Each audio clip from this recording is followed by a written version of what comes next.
winning trophies means more to Liverpool. That's what Trent Alexander-Arnold was saying. Jurgen Klopp actually responded really well in his press conference, talking about the fact that he'd been standing on the bins at Melwood, looking in as a kid growing up in Liverpool. So I think that's what he was trying to say. I don't think he was necessarily trying to add spice to a game that's already got it. However, it does add a little bit more, doesn't it, when the players are going at it a little bit? It does add a little bit. And you could tell from Pep Guardiola's response when he was asked about it a number of times in the pre-match press conference, and he refused to answer. And that kind of goes along with the narrative that we see across some of the back pages today about Guardiola saying, look, let's not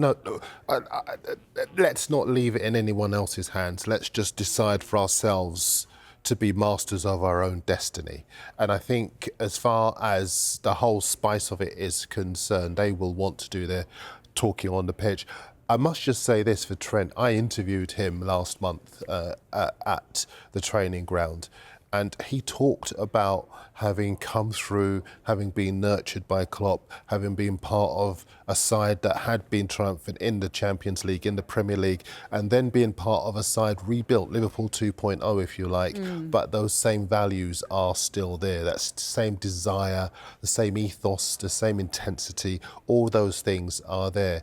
And, he wasn't saying it in the context of any other club. He was just talking about what it means to him, man and boy, to have played for the club, to have won things at the club, and to have met the demands of consistency and intensity that playing for Liverpool represents. And I think that's what makes this such a good game today, because although, as you were saying to Vinny, there are players that are not available to them today, the culture is the culture that beat Chelsea a couple of weeks ago in the Carabao Cup. That culture is going to make them a formidable adversary for City this afternoon. And the fact that this is Klopp's last season there, do you think there's an added intensity for Liverpool to go on and win the title? Do you think a feeling on Merseyside, perhaps, that they can do it for Klopp alone?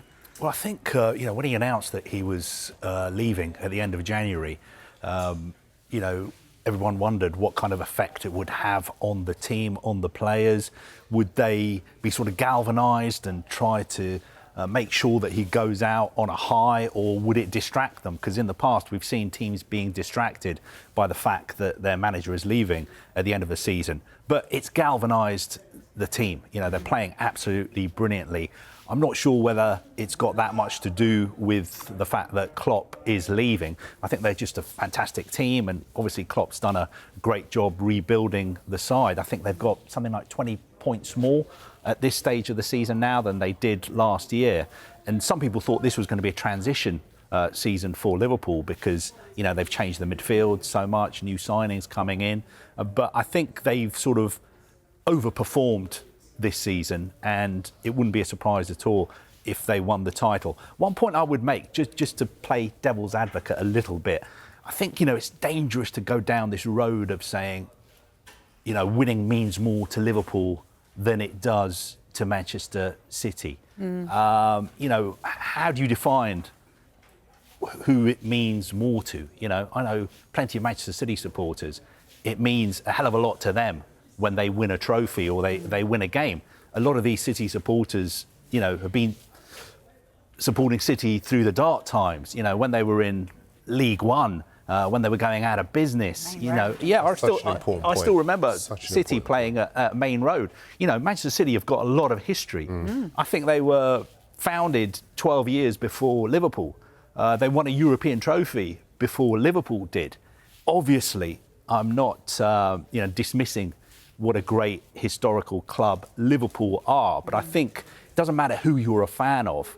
I think it means just as much to you if you're a fan of Accrington Stanley and they win something, or you're a fan of QPR and they avoid relegation, that does to Liverpool winning something. It's such an important point, because how do you quantify what means more to anybody? And I think that point about City going down to the third tier and still filling out Main Road. I remember that playoff final, Nicky Weaver saves the ball, beckons over to his teammates to come over and celebrate, and the whole place going berserk. And I think every single fan who was there at that time and who was still loyal to the club at that time will know that to them it means so much to be experiencing these times right now. And you're right, it doesn't it's not exclusive to Premier League teams, because if you go down to, say, Portsmouth, wherever they are now, they're top of the League One, exactly. But the point is that if you look at Portsmouth, I remember covering them. We were both covering them early in their career. We've both seen Portsmouth win the FA Cup. Absolutely. But then they were to go down. They were to go through lots of administrative problems. They've had a series of owners who probably not as prudent in terms of running the club as the current owner is now. But if you ask them whether or not they would have that day, again, the glory of that day, they'd take it 100 times out of 100. So the whole "this means more" concept is a fascinating one. And it means a lot to Portsmouth fans. You know, every game at Fratton Park is virtually a sellout, and they're playing in the third tier of English football. Same with QPR. You know, they're looking at relegation to League One. Loftus Road is, you know, pretty much packed every week. So, you know, football clubs mean a lot to their supporters throughout the league pyramid. Yeah, I hear what you're saying. What does it mean to the journalists, this game? You're writing about it? Listen, it means... do you know what? Carver was just saying a second ago about Arsenal being involved. Arsenal, there is a case being made for Arsenal to be favourites. We'll talk about that in a second.